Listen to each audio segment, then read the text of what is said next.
എല്ലാ പ്രിയ കൂട്ടുകാർക്കും പുതിയൊരു വീഡിയോയിലേക്ക് വീണ്ടും സ്വാഗതം. ഇന്നൊരു ഈവനിങ് സ്നാക്സ് റെസിപ്പിയാണ് കൂട്ടുകാരുമായിട്ട് പങ്കുവയ്ക്കുന്നത്. മൊരിഞ്ഞ നല്ല ക്രിസ്പി ആയിട്ടുള്ള ഒരു റെസിപ്പിയാണ് ഇത്. നമുക്ക് അധികം സമയമൊന്നും എടുക്കത്തില്ല. ചായ തിളയ്ക്കുന്ന ആ ഒരു ടൈം കൊണ്ട് ഇത് തയ്യാറാക്കി എടുക്കാനും പറ്റുന്നതാണ്. മസാലയൊന്നും വഴറ്റി സമയം കളയേണ്ട ആവശ്യമില്ല. വളരെ കുറഞ്ഞ സമയം കൊണ്ട് നമുക്ക് ഈ ഒരു പലഹാരം തയ്യാറാക്കി എടുക്കാനായിട്ട് പറ്റും. നോയമ്പ് തുറ സമയത്തൊക്കെ ആണെങ്കിൽ പെട്ടെന്ന് തയ്യാറാക്കി എടുക്കാൻ പറ്റുന്ന ഒരു വിഭവം കൂടിയാണ് ഇത് പങ്കുവയ്ക്കുന്നത്. ഒന്ന് കണ്ടിട്ട് വന്നാലോ കൂട്ടുകാരെ. ഈ ക്രിസ്പി ആയിട്ടുള്ള സ്നാക്സ് തയ്യാറാക്കി എടുക്കുന്നതിന് നമുക്ക് മെയിനായിട്ട് ആവശ്യമായിട്ടുള്ളത് വെർമിസലാണ്. ഇതുപോലെ നേരിയതായിട്ടുള്ള വെർമിസലാണ് ഇനി എടുത്തേക്കുന്നത്. 1 കപ്പ് അളവിൽ വെർമിസൽ നമുക്ക് ആവശ്യമുണ്ട്. റോസ്റ്റഡ് ആണെങ്കിലും അല്ലെങ്കിലും കുഴപ്പമൊന്നുമില്ല. മീഡിയം വലുപ്പമുള്ള 2 സവോള എടുത്തിട്ടുണ്ട്.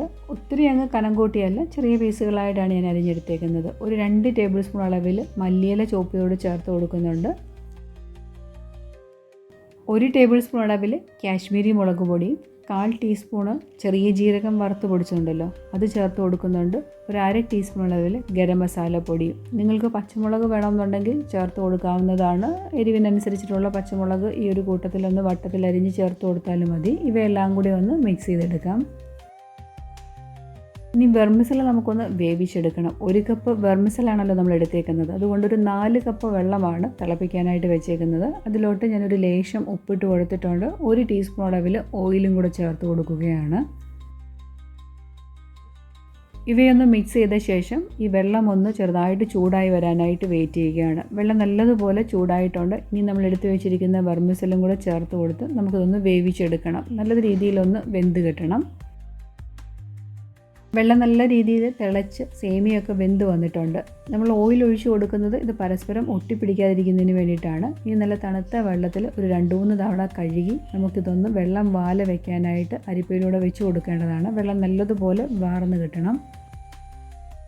വേവിച്ചെടുത്ത സേമിയ തണുത്ത വെള്ളത്തിൽ 2-3 വട്ടം കഴുകിയിട്ടുണ്ട്. നമ്മൾ ഓയിലൊക്കെ ചേർത്ത് കൊടുത്തത് കൊണ്ട് പരസ്പരം ഒട്ടിപ്പിടിക്കാതെ എല്ലാം സെപ്പറേറ്റ് ആയിട്ട് തന്നെ നമുക്ക് കിട്ടിയിട്ടുമുണ്ട്. വെള്ളം വാർന്ന ആ ഒരു കൂട്ടാണ് നമ്മൾ ഈ ഉള്ളിയിലോട്ട് ഇട്ട് കൊടുക്കുന്നത്. ഇനി നല്ലതുപോലെ ഇവയൊന്ന് യോജിപ്പിച്ചെടുക്കണം. നമ്മൾ ഉപ്പിട്ടാണ് സേമിയ വേവിച്ചെടുത്തത്. എങ്കിലും ലേശം ഉപ്പും കൂടെ ഞാൻ ചേർത്ത് കൊടുക്കുന്നുണ്ട്. നമ്മൾ സേമിയ വെച്ച് തയ്യാറാക്കി എടുക്കുന്ന ഒരു പക്കാവടയാണ് ഇവിടെ തയ്യാറാക്കുന്നത്. ഒരു ലേശം കായപ്പൊടിയും കൂടെ ഞാൻ ചേർത്ത് കൊടുത്തിട്ടുണ്ട്. ഇനി നമുക്കിതൊന്ന് കോട്ട് ചെയ്ത് കിട്ടുന്നതിന് വേണ്ടിയിട്ട് കടലപ്പൊടി ഇട്ട് കൊടുക്കാം. വേറെ വെള്ളമൊന്നും ചേർത്ത് കൊടുക്കേണ്ട ആവശ്യമില്ല. ഉള്ളിയൊക്കെ നേരത്തെ മിക്സ് ചെയ്ത് വെച്ചതുകൊണ്ട് ഉള്ളിയിലെ ആ വെള്ളം ഇറങ്ങി വന്നിട്ടുണ്ട്. അപ്പോൾ കുറേശ്ശെ കടലപ്പൊടി ഇട്ട് കൊടുത്തിട്ട് നല്ലതുപോലെ ഒന്ന് കോട്ടായി കിട്ടുന്നത് വരെ നമ്മളൊന്ന് മിക്സ് ചെയ്ത് കൊടുക്കേണ്ടതാണ്.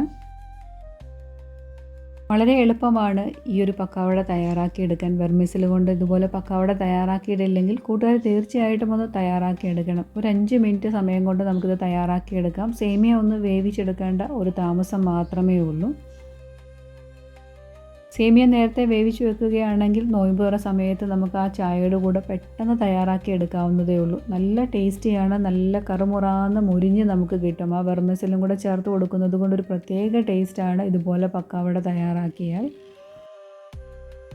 1 കപ്പ് അളവിൽ കടലപ്പൊടി തന്നെ ചേർത്ത് കൊടുത്തിരുന്നു. വേറെ വെള്ളമൊന്നും ചേർത്ത് കൊടുത്തിട്ടില്ല. ഈ ഒരു രീതിയിൽ മിക്സ് ചെയ്തെടുത്തിട്ടുണ്ട്. ഇനി ചെറുതായിട്ട് നുള്ളി ഓയിലോട്ട് ഇങ്ങനെ ഇട്ട് കൊടുത്താൽ മതി. ചെറിയ നുള്ളുകളായിട്ട് നുള്ളി ഇട്ട് കൊടുക്കണം. കാരണം കറക്റ്റായിട്ട് വെന്ത് കിട്ടണമെന്നുണ്ടെങ്കിൽ ചെറിയ നുള്ളുകളായിരിക്കും നല്ലത്.